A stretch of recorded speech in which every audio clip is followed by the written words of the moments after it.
All right. Questions for Dave right here to the left, just straight back. At what point, Dave, did you envision getting outs in the ninth inning from Kershaw? Because this afternoon you're pretty adamant about not doing that. I was, and that was the plan going in.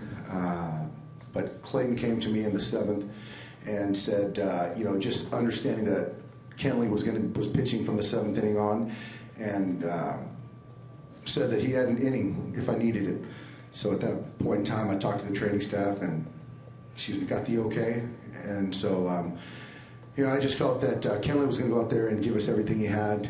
And, for that Murphy at bat, I wanted Clayton. And so I felt good about it. Next question for Dave. Again, Mike.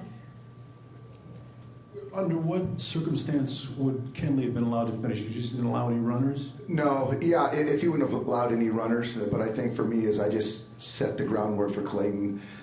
If it got to Murphy, he was going to get Murphy. And right here in front to the left. Seventh inning that lasted an hour and 6 minutes. Again, we touched on Kershaw coming in. Everything about this game, I mean, Max Scherzer just said it was the craziest game that he's been a part of our scene. How would you assess it?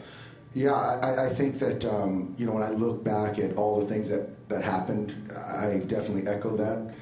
It's just one of those things that when you're in the middle of a game, you're trying to count outs and shorten the game and put guys in the best position to have success on the offensive side, the defensive side. And, for us, it starts with Rich to give us what he had on short rest, and you go to Joe Blanton to give us 1+, and you got Julio, and there's so many guys that really played a huge role, and obviously Kenley throwing more than he's ever thrown, and so just up and down the line, and obviously Clayton to come back on 2 days to still go out there and finish an inning, and Chooch coming up with big hits. So you can go on and on, but I think for us, honestly, that's kind of been the MO of our ball club all year long.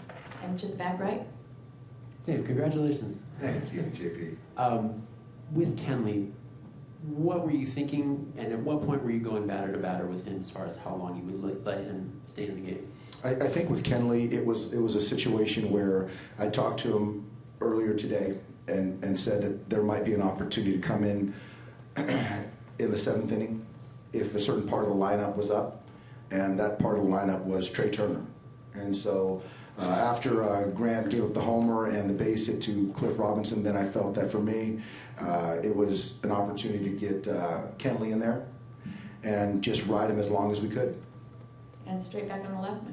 Obviously satisfied winning the series, but also having to piece this together the way you did.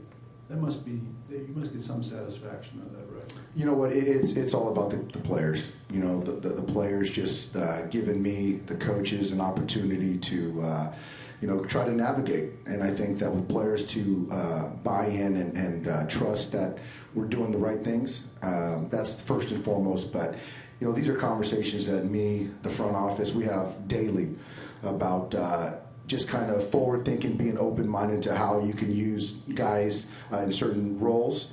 And today was prime example. And to the back right. Dave, what tipped you off that Kenley was at the end of his rope and that was time to go to Clayton? I think that, I knew that Clayton was going to get Murphy if it came to it. But I think that just seeing a little bit of, obviously you look at the pitch count, that's way more than he's ever thrown. So I think for me, I just wanted to get him through Worth, and I went out to the mound to just ask him to get one more hitter in Jason Worth, and he competed, and ultimately Worth earned a walk. But it really wasn't hitter to hitter until I wanted him to get through Worth. And right here in front to the left. When Jock hit the home run, Scherzer had good stuff those first 6 innings. What did that do in terms of, his celebration lit up the dugout, but psychologically for the bats, because then they started really moving?